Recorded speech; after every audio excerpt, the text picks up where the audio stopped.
It's a super serious professional interview we're doing here. No?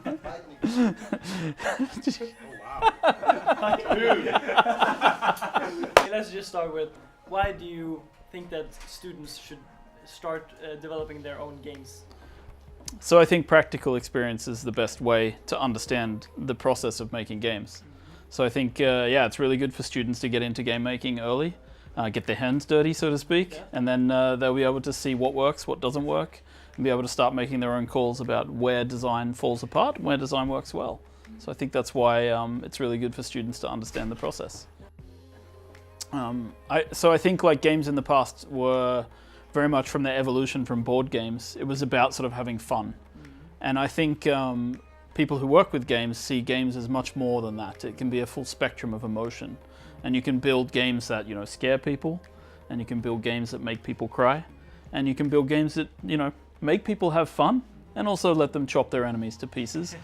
And you can build games that do all of those things. And I think that's what sort of games are evolving towards more and more, is that they're becoming these fully fledged experiences where you can play and you can go through an entire spectrum of the emotions. And yeah.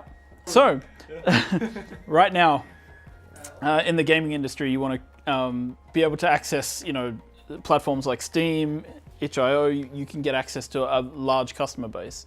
You can also easily get access to an engine for making games, and you don't have to pay a lot of money for it, right? So I think right now it's a very good time for smaller developers, and Norway is kind of a place where smaller developers will flourish.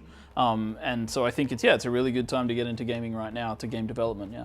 I think a competition like Norwegian Game Awards is really important for pushing people to get stuff done.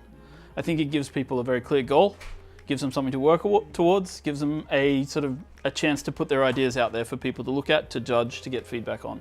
So yeah, I think it's, I guess you would say you don't just go and run a marathon, you have to train to do a marathon, and it gives you that goal. Yeah. This is the same type of thing. You give people a goal to work towards. Did you show secret stuff? Yeah, all the secret stuff. You should have seen, I'm working on the most secret stuff. It's literally just a grey box with nothing in it. It's like, oh shit, really early game in development.